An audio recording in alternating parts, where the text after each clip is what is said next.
ஒரு கல் ஒரு 20 கேரட்டு 30 கேரட் இருக்கக்கூடிய ஒரு கல் ஒரு சின்ன மிஸ்டேக்ல கிராக் ஆயிடுச்சுன்னா லட்சக்கணக்கான ரூபாய் ஆகும்.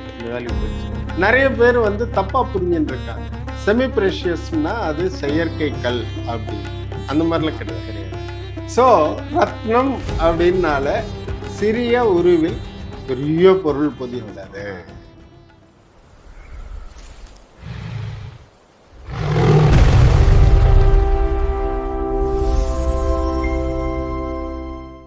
ஜி, நவரத்தின கற்கள் என்றால் என்ன? அது பற்றிய பலரும் பலவிதமாக சொல்கிறாங்க. நீங்கள் நல்லபடியாக சொல்லுங்கள். நவரத்தின கற்கள் அப்படின்னாலே அதை பற்றி நல்லபடியாக தான் சொல்ல முடியும். சரிங்க ஜி. அவ்வளோ ஒரு சிறப்பான அந்தஸ்து உள்ள ஒரு வஸ்து. அதாவது இந்த கற்கள் அப்படின்னு வரும்பொழுது செங்கல் அந்த மாதிரி இந்த ஹாலோ பிளாக் கல் இந்த மாதிரி இருக்கிறதெல்லாம் செயற்கையாக செய்யக்கூடிய கற்கள். ஆனால் இந்த மாதிரியான நவரத்தின கற்கள் எல்லாம் பூமியோட ஆழமான பகுதியில் பல்லாயிரக்கணக்கான லட்சக்கணக்கான வருஷங்கள் அதெல்லாம் வந்து பூமிக்குள்ளே போய் பூமியோட அழுத்தத்தினாலையும் பூமியோட வெப்பத்தினாலையும் உண்டான இயற்கையான பொருள்கள். அதை நம்ம ஏன் கல்லுன்னு சொல்கிறோம் அப்படின்னா அதோட கடினத்தன்மையும் அதில் வந்து கண்ணாடி மாதிரி டிரான்ஸ்பரண்ட்டாக ஒளி ஊடுருவி போகக்கூடிய ஒரு காரணத்தினாலும் அதை பொதுவாக கல்லுன்னு சொல்லிடுறோம். சரி.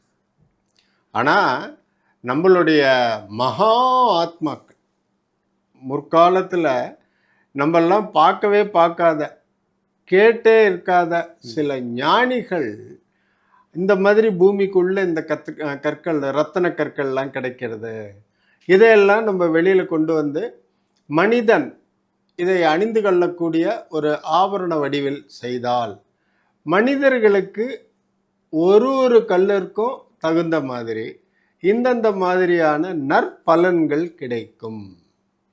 கெடுதியான பலன்களை தவிர்க்கலாம். உடல் ரீதியாகவோ மன ரீதியாகவோ உறவு முறை ரீதியாகவோ தனம் பொருளாதாரம் ரீதியாகவோ மனோவியாதிகளிலிருந்து காப்பாற்றக்கூடிய ரீதியாகவோ இதெல்லாம் பயன்படுத்தலாம் அப்படின்னு கண்டுபிடிச்சிருக்காங்க. ஆனால் இதில் ஒரு நல்ல சிறப்பான விஷயம் என்னென்னா ஜி, அந்த காலத்திலிருந்து இந்த காலம் வரைக்கும் இன்னும் அந்த மாதிரியான இயற்கையான கற்கள் கிடைத்து கொண்டே இருப்பது. வருஷக்கணக்கில் கிடைச்சிட்டு இருக்கு நமக்கு. ஆமாம் ஆமாம் ஆமாம். ஒன்று. ரெண்டாவது, இந்த கற்களை இந்தந்த பர்பஸ்க்காக இந்தந்த காரியத்திற்காக இந்தந்த நன்மைக்காக அணிய வேண்டும் என்று இந்த ஜோதிட சாஸ்திரம் தெரிந்தவர்களும் இன்னும் இருக்கிறார்கள். ரைட்டா? மூணாவது, அப்படியே ஏதாவது ஒரு டவுட் வந்தால் கூட இதெல்லாம் கிளாரிஃபை பண்ணுறதுக்கான ஜோதிட நூல்களும் நம்மள்ட்ட நிறைய இருக்கு. ரைட்டா? சரி. ஸோ இதுதான் நவரத்தின கற்கள் என்பது.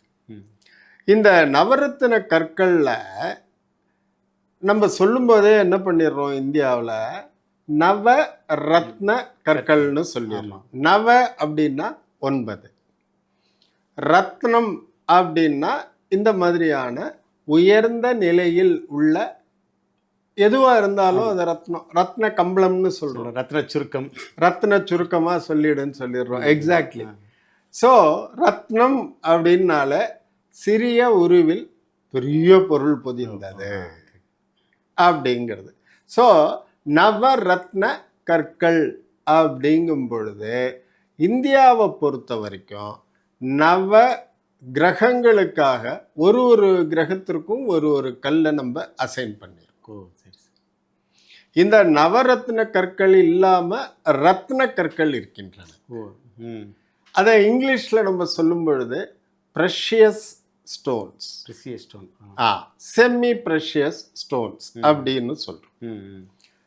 இது ரெண்டுமே இயற்கையாக பூமியிலிருந்து வெட்டி எடுக்கக்கூடிய கற்கள் தான் இந்த ரெண்டு வகையுமே. நிறைய பேர் வந்து தப்பா புரிஞ்சுட்டு இருக்காங்க. செமி ப்ரெஷியஸ்னா அது செயற்கை கல் அப்படின்ட்டு. அந்த மாதிரிலாம் கிடையாது. கிடையாது. ப்ரெஷியஸ் அப்படிங்கிறது வந்து பூமியில ரொம்ப ஆழத்துல, ஒரு 2 கிலோமீட்டர் ஆழத்துல, கீழே இருக்கிறது. ஒரு 1000 மீட்டர், 500 மீட்டர், இந்த மாதிரி ஆழமான சுரங்கத்துல கொஞ்சம் கொஞ்சமான பாறைகளை வெட்டி எடுத்து, அந்த பாறைகள்ல வந்து அவசியமில்லாத பகுதிகளை அதெல்லாம் வெட்டி எடுத்துட்டு குறைச்சிட்டு, அந்த உண்மையான கோர், அது ரூபி மாணிக்கமாகட்டும் அல்லது ஈவன் டைமண்ட் ஆகட்டும், அதாவது வைரம், வைடூரியம், அதாவது இங்கிலீஷில் வந்து அதை கேட்ஸைன்னு சொல்லுவோம். அந்த மாதிரி மரகதம், அப்புறம் இந்திரநீலம், ப்ளூ சஃபயர், கனக புஷ்பராகம், கோமேதகம், இந்த மாதிரியான கற்கள்லாம் ரொம்ப ஆழத்திலிருந்து வெட்டி எடுத்து அதை நிலத்திற்கு கொண்டு வந்து அதுக்கப்புறம் அதை வந்து கட் பண்ணி ரா ஸ்டோன்ஸ் அப்படின்னு சொல்லி இந்த ரா ஸ்டோன்ஸை ஏலம் எடுக்கக்கூடிய சில பெரும் தனக்காரர்கள் இருக்காங்க, பல்லாயிரக்கணக்கான கோடிகள் கொடுத்து. அப்புறம் அவங்கெல்லாம் வந்து ஃபேக்ட்ரி, அவங்களுடைய சின்ன ஹோம் மேடு ஃபேக்ட்ரிஸ், அவங்களுக்கு சின்ன சின்ன இதை பகிர்ந்து கொடுத்து கையால் வைரம் கோட் பண்ண இரும்பு பிளேட், அதுவும் ஸ்லோவாக சுற்றும். ஒரு கிரேடு, இப்போ எப்படி எமர் ஷீட்டில் வந்து ஒரு நம்பருக்கு தகுந்த மாதிரி ஃபைன்னஸ் மாறுதோ, அதே மாதிரியான ஒரு கிரேடு இருக்கக்கூடிய அந்த தட்டுகளோட வேகத்தில் அதை கையால் பாலிஷ் பண்ணி மேக்சிமம் எவ்வளோ ரெக்கவர் பண்ண முடியுமோ அந்த மாதிரி எடுத்து பண்ணக்கூடியது தான் இந்த நவரத்தின கற்கள்.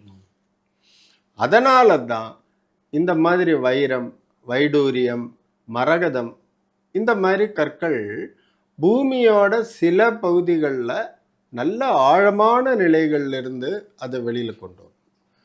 அப்போது பூமியிலேருந்து அவ்வளோ மண்ணை வெளியில் எடுக்கணும், அப்போ தான் அந்த மாதிரி பாறைகளுக்கு பூமி கீழே போக முடியும். ஸோ இந்த எஸ்கவேஷன் காஸ்ட், இந்த சுரங்கம் தோண்டி எடுக்கக்கூடிய காஸ்ட், அப்புறம் இது பியோர்லி மேனுவல் லேபர். ஆட்கள் தங்களுடைய உயிரை பணைய வச்சு கீழே போய் பாறையாக கொஞ்சம் கொஞ்சமாக வெட்டி பார்த்து அதில் வந்து இப்போ ஃபார் எக்ஸாம்பிள் மரகதம் இருக்கக்கூடிய ஒரு பாறையை எடுக்கணும்னா அவங்களுக்கு அந்த பழக்கத்திலையும் அனுபவத்திலையும் தெரியும் இதுதான் மரகத பாறை அப்படின்னு. அதில் கோர் அப்படின்னு சொல்லக்கூடிய மத்தியத்தில் தான் அந்த கல் இருக்கும்.